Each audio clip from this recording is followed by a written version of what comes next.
అత్యంత అధునాతనమైన మరియు వేగవంతమైన రోబోటిక్ లేజర్ విజన్ కరెక్షన్ కేవలం 6 సెకన్లలోనే. సంప్రదించండి Ramesh lasik and laser centre.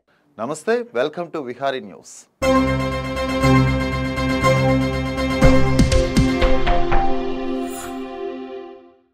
AP ఎన్నికల వేళ కొత్త లెక్కలు తెర మీదకు వస్తున్నాయి. సీఎం జగన్ లక్ష్యంగా పొత్తులు, కొత్త ఎత్తులు సిద్ధం చేస్తున్నారు. పీసీసీ చీఫ్గా షర్మిల బాధ్యతలు చేపట్టిన తర్వాత దూకుడు పెంచారు. టీడీపీ జనసేన పొత్తులో తమ అభ్యర్థుల ఖరారుపైన ఫోకస్ పెట్టారు. బీజేపీ వైఖరిపైన స్పష్టత రావడం లేదు. ఇదే సమయంలో కడప, పులివెందుల్లో కాంగ్రెస్ నుంచి పోటీ, అభ్యర్థుల ఎంపిక ఆసక్తికరంగా మారింది. కీలక నిర్ణయాల దిశగా అడుగులు వేస్తున్నారు. పీసీసీ చీఫ్గా షర్మిల వచ్చే ఎన్నికల్లో ఎక్కడ పోటీ చేస్తారనేది ఇప్పుడు కడపలో చర్చ జరుగుతోంది.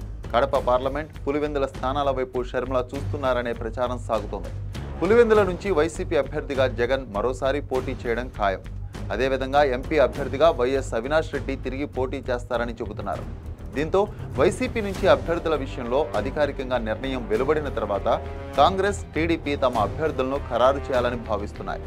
కొంతకాలంగా వివేకా కుమార్తె సునీత కాంగ్రెస్లో చేరతారనే ప్రచారం ఉంది. తాజాగా ఇడుపులపాయలో షర్మిలతో భేటీ సమయంలో సునీత తాను పార్టీలో చేరడం లేదని క్లారిటీ ఇచ్చినట్లు సమాచారం. ఇటు టీడీపీ మిగిలిన ఎంపీ స్థానాలకు దాదాపు అభ్యర్థులను సిద్ధం చేసింది. కడప విషయంలో మాత్రం వైసీపీ, కాంగ్రెస్ నిర్ణయం తర్వాతనే తమ అభ్యర్థిని ఫైనల్ చేయాలని భావిస్తున్నారు.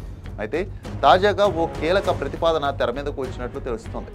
కడప ఎంపీగా వైఎస్ వివేకా సతీమణి సౌభాగ్యమ్మ పార్టీలతో సంబంధం లేకుండా స్వతంత్ర అభ్యర్థిగా బరిలో నిలిచేలా కొత్త వ్యూహం సిద్ధం చేస్తున్నట్లు సమాచారం.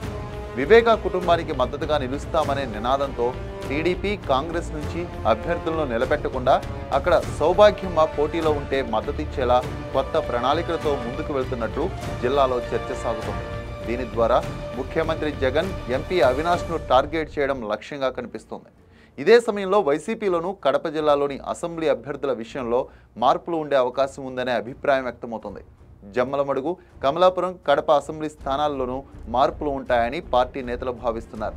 కడప కేంద్రంగా సీఎం జగన్ను రాజకీయంగా ఇరకాటంలో పెట్టే విధంగా ప్రస్తుత పరిణామాలను తమకు అనుకూలంగా మలుచుకునేందుకు కాంగ్రెస్, టీడీపీ వ్యూహరచన చేస్తున్నాయి. దీంతో ఎన్నికల సమయంలో కడపలో చోటు చేసుకునే రాజకీయం పైన అంతా ఆసక్తి నెలకొంది.